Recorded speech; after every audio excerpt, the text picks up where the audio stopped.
4 months ago, I decided to try a brand new side hustle, and I created my first ever digital products. As some of you may know, I've had physical product businesses. I currently have service-based businesses. So today I wanted to share my honest experience getting started in the digital product world. So I'm actually going to go through in just a minute how they compare, as well as be fully transparent about how much I've actually made. And make sure you stick around to the end of this video because I'm also going to share my top tips for getting started with a digital product business, how to make it successful. If you're new here, my name is Jess and I share all things financial wellness, financial literacy, especially as it relates to those of us who are very, very busy, have not a lot of free time, especially stay-at-home moms. So if this type of content is of interest to you, make sure you hit that subscribe button. I would absolutely very much appreciate it.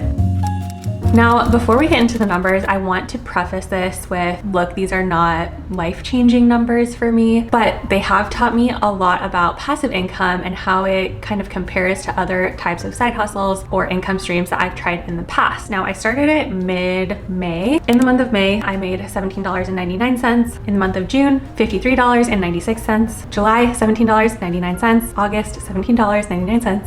And September so far, $17.99. Clearly, I'm selling about one digital product per month. I had obviously 1 month in there where I sold two. So that brings me to just over $125 in my first 4 months of having my digital product business live. Now, again, like I said, this is not a life-changing, huge, amazing amount of money. It's, it's like $125. That's not a ton of money. But as I'm going to talk about in a second, this is 100% passive income for me, and that has incredible value for me and my lifestyle.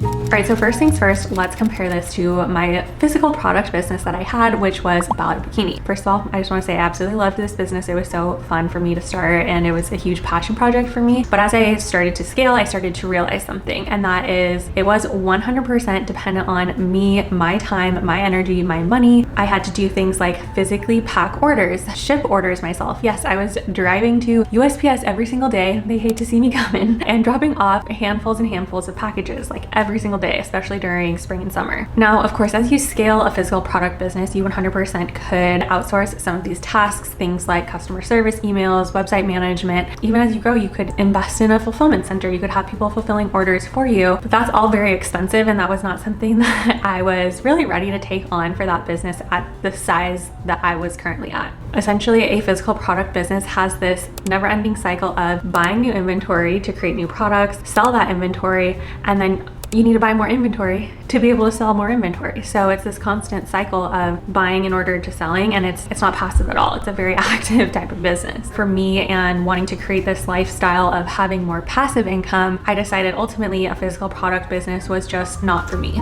All right, now let's talk about my service-based business and how digital products kind of compare to that. So as I've talked about on this channel multiple times, I do have a photography business. This is 100% service-based. The biggest downside with a service-based business is that you are 100% trading time for money. There's not the cost of inventory that you have to buy, so that is one thing that is a little bit nicer about a service-based business, but your income directly correlates to how much time you're willing to invest in the business or spend serving your clients.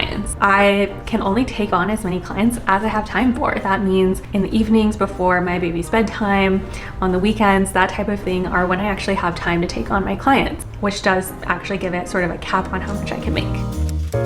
All right, so let's talk about why digital products feel different and some pros and cons to doing this over either a product or service-based business. So to list it out, some pros of digital products: once you have your listing live and have some marketing channels set up, it pretty much runs on autopilot. It really gives you location freedom. You can live anywhere in the world and sell digital products. And most importantly, you can be on vacation. So you could travel to Hawaii or Thailand or wherever your little heart desires and still be making money. And lastly, the third pro that I see is that it has very, very high margins because you don't need to buy inventory. You don't need to pay for things like gas to drive to photo shoots and paying for website maintenance. And let me tell you, cameras and lenses are not cheap.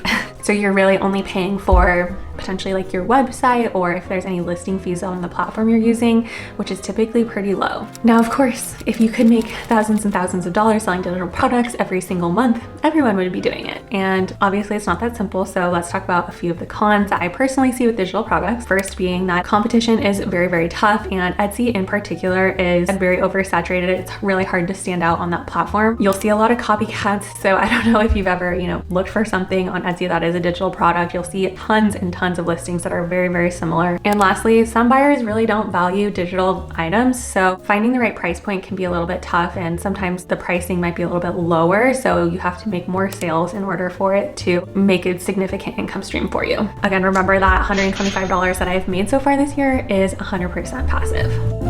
As promised, I wanted to share some tips for those of you thinking about starting a digital product business. My first tip for you is try not to compare yourself to others. Just remember, like anything in life, we all grow at our own pace. So just continue focusing on how to improve your product, reach new customers, and focus on your own sales. Don't overthink it. Start with a product that solves a problem that you already know very, very well. I recommend thinking about things that people already ask you questions about. And I mean, this can literally be anything. Like for me, obviously, I get a lot of questions about starting a YouTube channel, that type of thing, which is why my Mom to Monetize ebook has been the majority of my sales so far. But when I say anything, I mean, you could make a digital product on relationship advice, on workout advice, recipes, how to start a digital product business, how to start a photography business. I mean, the options are endless. So just think about something you already know really well that people are already asking you about.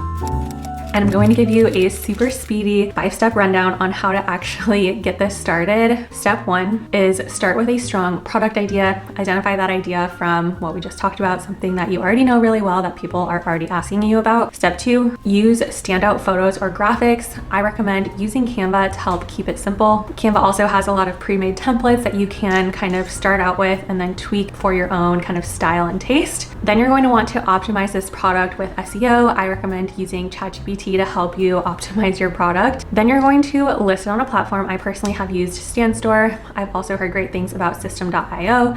And obviously we are all familiar with Etsy. However, I know Etsy can be very oversaturated, so kind of weigh the pros and cons of various platforms and see what works best for you. And then lastly, I recommend sharing this on social media platforms. I strongly recommend creating Pinterest pins about your product. In fact, there's YouTube videos that share a Pinterest digital product strategy. So if you want to just start with the Pinterest strategy because you don't want to post on Instagram or other social media platforms, try that one first. But of course, if you already have a little bit of a following on YouTube, TikTok, Instagram, that's also a great place to start posting about your digital product. Even though my numbers are relatively modest, I really see digital products as kind of planting the seed. I made these listings again back in May of 2025, and I'm continuing to kind of see these sales steadily flow in. It's not requiring any extra effort from me on my day-to-day life. And by the way, if you want a much more thorough step-by-step guide on how to actually find a winning digital product, how to sell it and list it and have it,